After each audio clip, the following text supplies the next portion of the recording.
How you would start this week?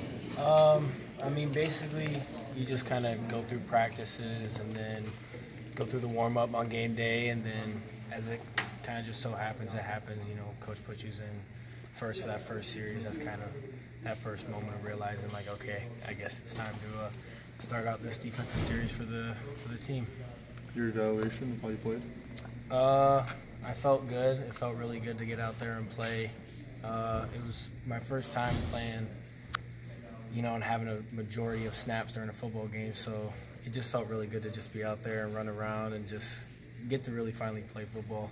It's been a while since I got to play a lot of snaps. How different is it for you to play 3-tech compared to defensive end? What goes into it?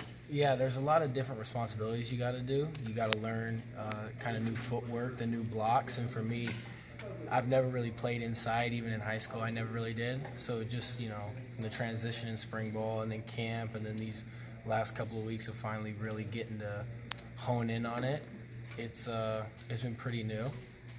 And you just kind of take it one day at a time, learn different things, and just keep, working at it.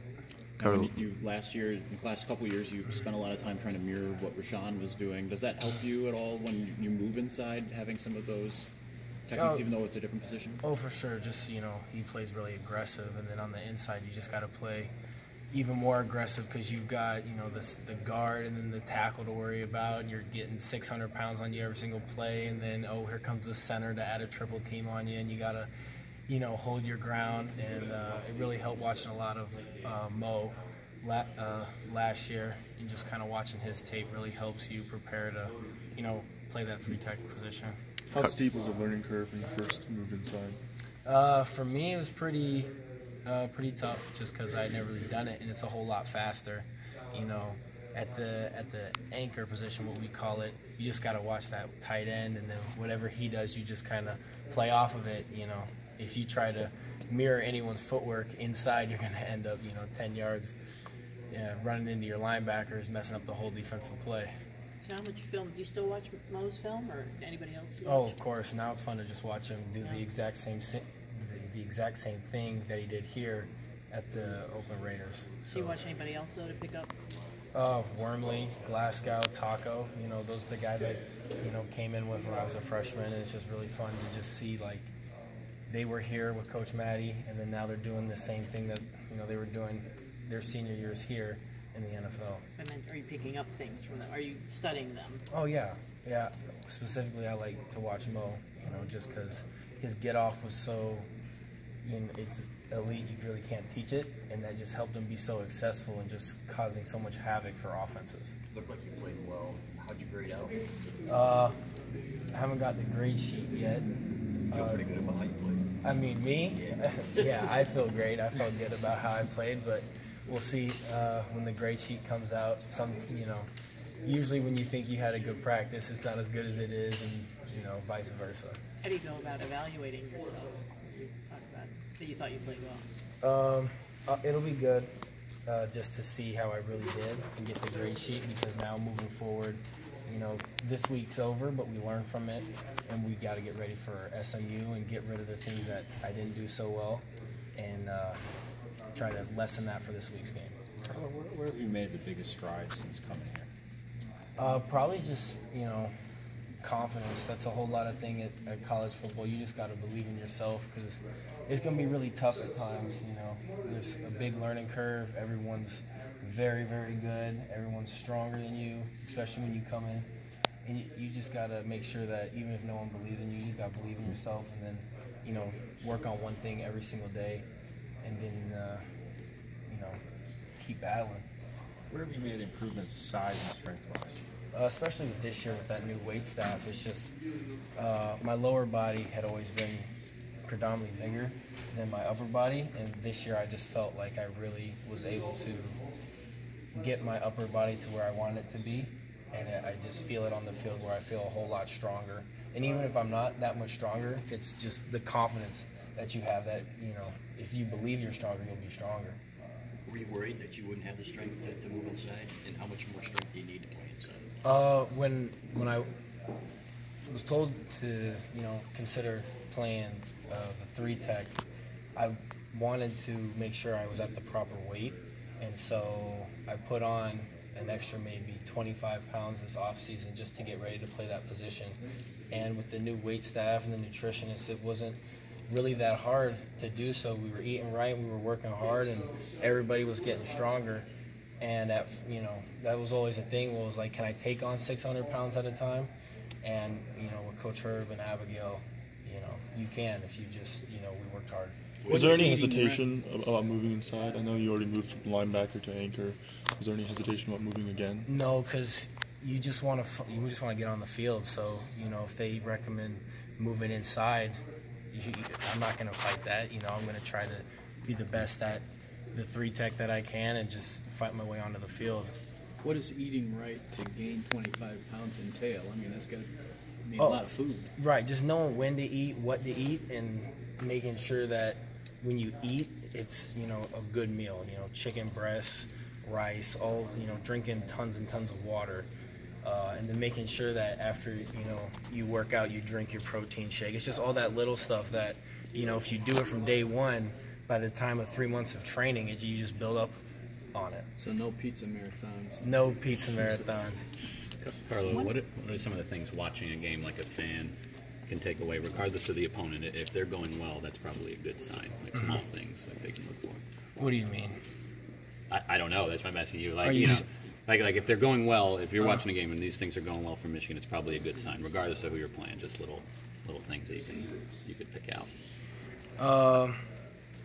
I think, you know, especially on defense, if I understand what you're asking, I think is just, you know, 3 and outs. Is that what you're saying? Yeah, like sure. Stuff like that. Just getting, you know, putting the ball in your offense's hands, especially in a game that we had on Saturday where the offense was just clicking. You know, you don't want to prolong a long drive on defense and then kill some of that momentum that your offense has by sitting on the bench. You know, if you can get a 3 and out after a touchdown and then go get it back to your offense and they drive down and get a touchdown, your offense and defense can just feed off each other, and then that's how you put up games like we had on Saturday. When was the first time that the coaching staff came to you about playing 3 tech? You know, I had asked Coach Madison, I can't remember when, I think maybe in January or February, just what he thought about it, just because I just wanted to, you know, give it a try and help the team in any way possible. And even if, you know, if it meant just being a backup, just letting Coach Madison know that, hey, I just want to learn it at least, just so he has that option.